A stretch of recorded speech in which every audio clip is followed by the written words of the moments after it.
Great morning students. Today we will continue our next question of chapter parallelogram.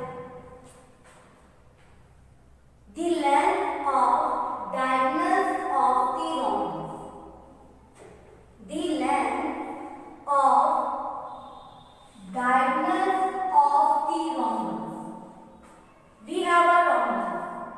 हमारे पास क्या figure given है? Rhombus.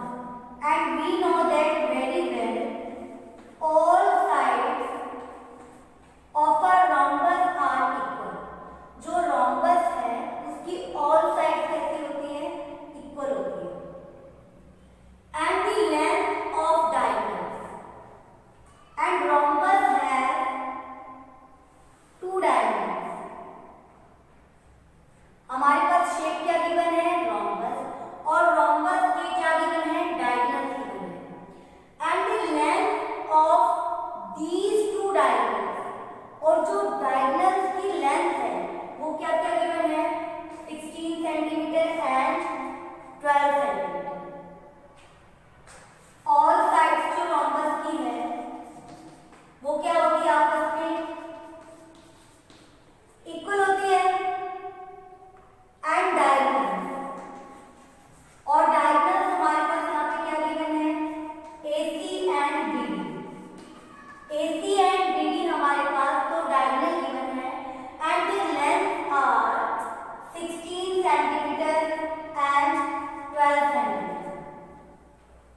As we know that the properties of a rhombus, diagonals of a rhombus are not equal.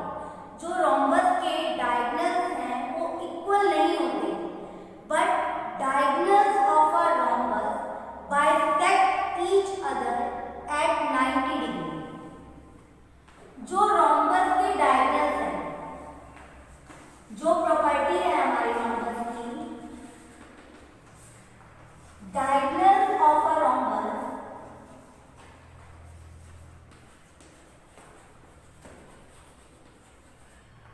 bisect each other at 90 degree. जो rhombus के diagonals हैं वो आपस में क्या करते हैं? bisect करते हैं और bisect करने के बाद कितने डिग्री का एंगल बनाते हैं? वो 90 डिग्री का एंगल बनाते हैं. So we have value of AC is 16 centimetre.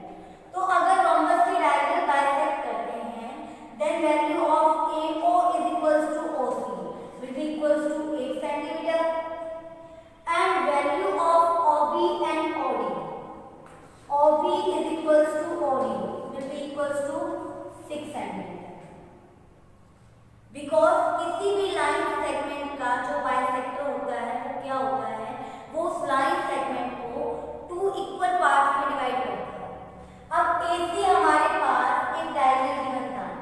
AC एक डायगोनल गिवन था हमारे पास और इस डायगोनल की लेंथ कितनी है? 16 सेंटीमीटर है. Then the bisector will be equals to 8 and 8 centimetre. तो उनका बाइसेक्टर क्या होगा? 8 एंड 8 सेंटीमीटर.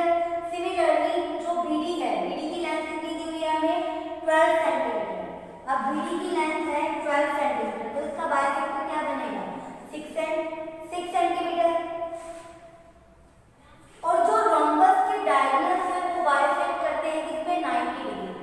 अगर ये 90 डिग्री पे बाइसेक्ट कर रहे हैं तो हमारे पास 4 राइट ट्रायंगल्स बन जाएंगे.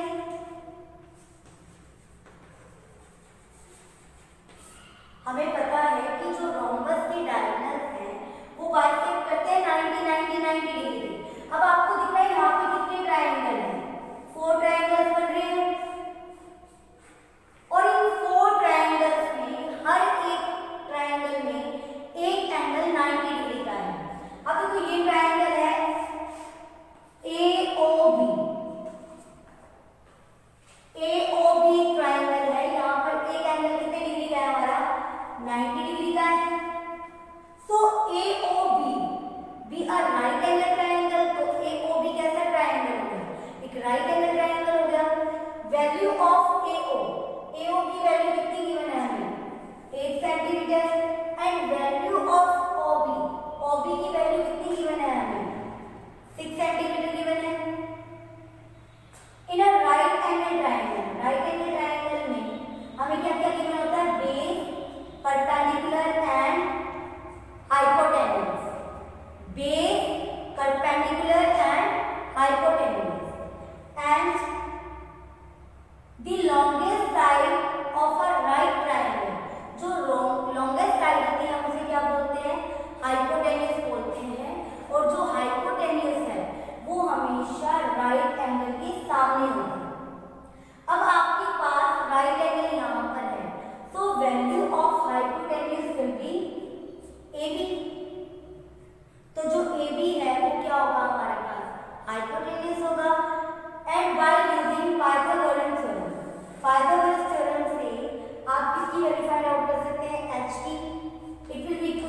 x square is equals to p square plus d square.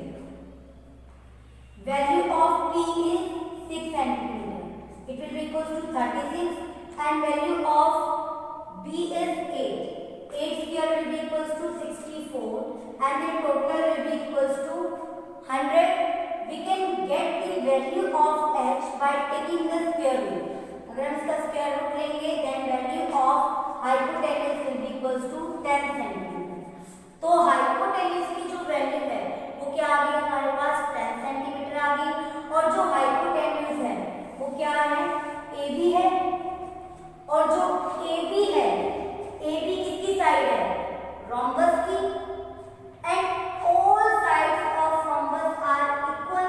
तो AB की वैल्यू भी 10 हो जाएगी, BC की वैल्यू भी 10, CD की वैल्यू भी 10 एंड AD की वैल्यू क्या हो जाएगी हमारी 10 सेंटीमीटर.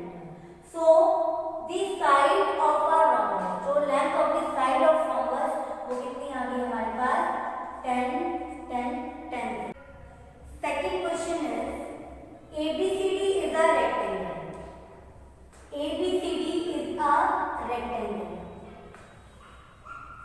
ABCD हमारे पास क्या गिवन है रेक्टेंगल गिवन है and according to the properties of rectangle opposite sides of a rectangle are equal. जो opposite sides है रेक्टेंगल की वो क्या होती है इक्वल होती है and each angle of a rectangle is 90 degree. और रेक्टेंगल के हर एक एंगल कितने होते हैं 90 डिग्री के होते हैं. तो AB इक्वल किसकी होगा हमारा CD के and AD will be equals to BC. Second one is each angle of a rectangle. हर एक एंगल जो है रेक्टेंगल का वो कितने डिग्री का होता है हमारा 90 डिग्री का होता है. If BM and DN are perpendicular from B and D on AC. AC means AC be a diagonal. AC क्या हमारे पास एक डायगोनल है और BM and DN B से M तक एंड B से N तक ये हमें तो क्या दे रखे हैं परपेंडिकुलर्स गिवन है ऑन डायगोनल AC के ऊपर AC डायगोनल के ऊपर B से M तक एक परपेंडिकुलर गिवन है और B से N तक एक परपेंडिकुलर गिवन है.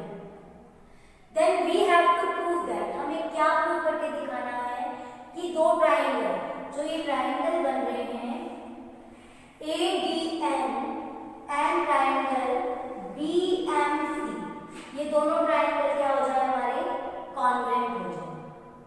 According to the property of the congruency of a triangle कोई भी दो ट्रायंगल कैसे कॉन्ग्रुएंट हो सकते हैं जब उनके कोई भी तीन पार्ट्स कॉरेस्पॉन्डिंग पार्ट्स कोई भी तीन कॉरेस्पॉन्डिंग पार्ट्स आपस में क्या होंगे equal by the congruency of SSS side side side angle side angle side angle side angle angle side and right hypotenuse side.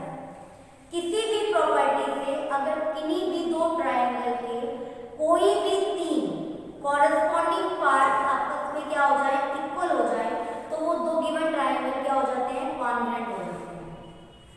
So in this triangle ADN and triangle BCN. अब इन दोनों triangles में our first part will be equal means AD किसकी equal है BC. In triangle ADN and triangle BCN. अब आपको पता है हमें तीन पार्ट्स ढूंढने हैं कॉरेस्पॉन्डिंग पार्ट इन दोनों ट्रायंगल के कोई भी तीन कॉरेस्पॉन्डिंग पार्ट इक्वल हो जाए. According to the properties of a rectangle opposite side कैसी होती है रेक्टेंगल की इक्वल. इन दिस ट्रायंगल इन दो ट्रायंगल्स में जो अपोजिट साइड से हम कौन कौन सी आ रही है AD एंड BC. तो AD किसके इक्वल होगा BC के गिवन है हमारे पास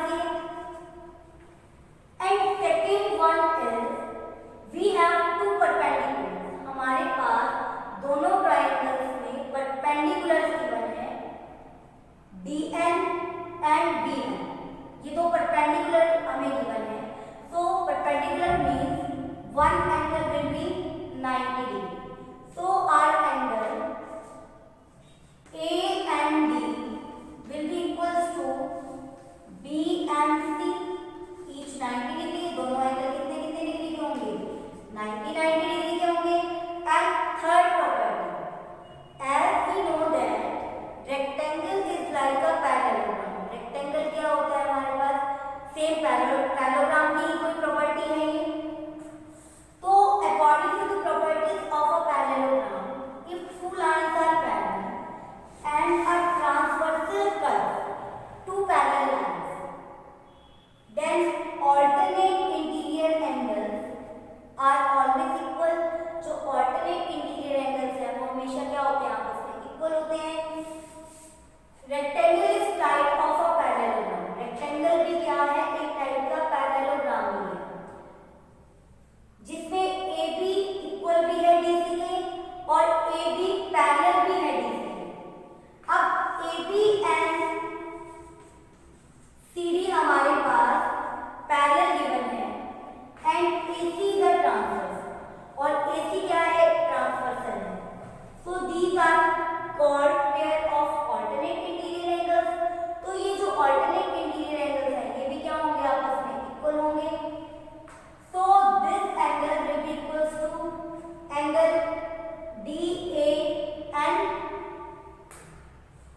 सो angle D A N will be equals to angle B C N by pair of alternate interior angles. हमें पता है पैरेललोग्राम में ऑल्टरनेट इंटीरियर एंगल्स कैसे होते हैं, आपस में इक्वल होते हैं। Now we have three parts. अब हमें थ्री पार्ट्स गिवन है, हमारे पास तीन पार्ट्स मिल चुके हैं। Then we have to find out the congruency, by which congruency these two triangles will be congruent. We have two angles with side AD। अब आपको दिख रहा है यहाँ पे दो एंगल्स तो एक साथ हैं और इनकी साइड क्या है, वो डिफरेंट है। Then by AAS congruency, AAS congruency से, बाय AAS कॉन्ग्रुएंसी से ये दोनों ट्रायंगल जो है, triangle ABN is congruent to triangle BCN। ये दोनों ट्रायंगल्स हैं, आपस में क्या होंगे, congruent होंगे। Then we have to prove that BM is equals to DN। If two triangles are congruent, अगर हमारे पास कोई भी दो ट्रायंगल जो है वो congruent हो जाते हैं, then according to the property of the congruency, if two triangles are congruent, then their corresponding parts of the triangles will be equal। तो उनके जो corresponding parts हैं triangle के वो भी क्या हो जाएंगे, equal हो जाएंगे by the property of CP/CT, corresponding parts of congruent triangle। ये दोनों triangle कैसे हो गए, congruent हो गए। तो congruent